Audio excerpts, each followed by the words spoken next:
ஓம் சீதாரா நேயர்களுக்கு வணக்கம். கால பைரவர். கால பைரவர்னால என்ன? எதிரிகளை வெல்லக்கூடியவர், வரக்கூடிய கஷ்டங்களிலிருந்து நம்மளை காப்பாற்றுபவர். கால பைரவர் துணை இருந்தாலே நம்ம வாழ்க்கையில எந்த பிரச்சனை வந்தாலும் சமாளிச்சு விடலாமா. எந்த மாதிரி பிரச்சனையும் நம்ம கிட்ட அண்ட விட மாட்டாராம். நிறைய அம்பாள் கோவில்ல நீங்க பார்த்தீங்கன்னா பைரவர் சன்னிதானம் இருக்கும். பைரவர் ஒரு ஒரு துணையா, அம்மனுக்கு துணையா, ஒரு பாதுகாவலனா, எந்த ஒரு தீய சக்தியும் அந்த அம்பாள் கிட்ட நெருங்காதபடி காப்பாற்றும் இல்லையா?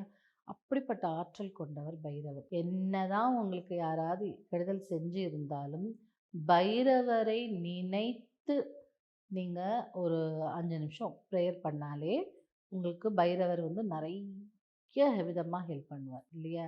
உங்களை பாதுகாப்பார். இந்த பைரவரை வணங்கும் போது நாம் ஸ்பெஷலாக பைரவரை ஒரு இடத்துல உட்காத்தி வச்சு வர வச்சு இன்வோக் பண்ணின்னு சொல்லுவாங்க. அந்த மாதிரி இன்வோக் பண்ணி, இன்வோக்னா என்ன?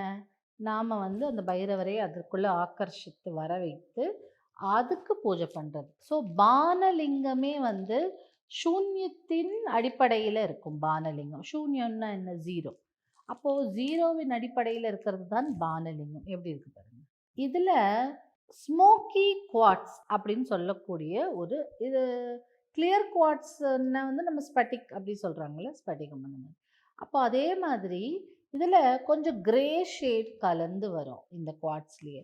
அதை ஸ்மோக்கி குவாட்ஸ்ன்னு சொல்லுவாங்க. ஏன் அப்படின்னா, ஒரு ஊதுவத்தி புகையோ ஒரு புகையோ இருக்கும்போது ஒரு மாதிரி கிரேஷாக தெரியும்ல.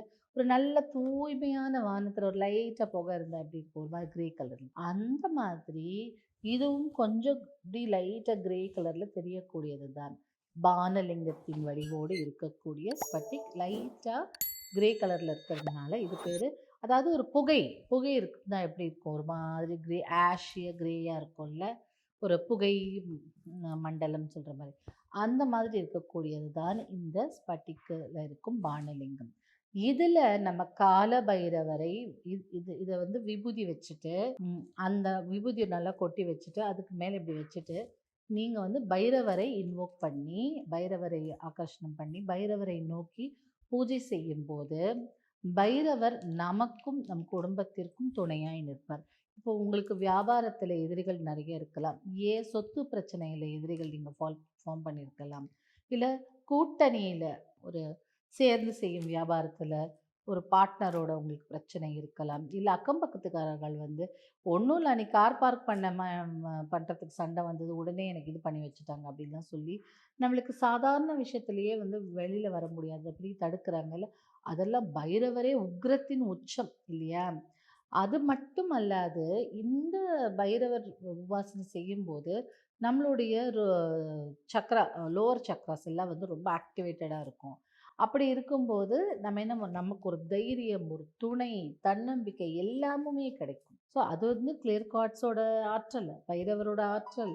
ப்ளஸ் இது பானலிங்கத்தின் வடிவில் இருக்கிறதுனா, சூன்யத்தின் வடிவில் இருக்கிறதுனா அளவற்ற ஆற்றல், அளவற்ற பவர் இதுக்கு இருக்கும். ஸோ இது பைரவர் வழிபாட்டுக்கு ரொம்ப உகந்ததாக இருக்கும் இந்த ஸ்மோக்கி கிளியர் குவாட்ஸ்.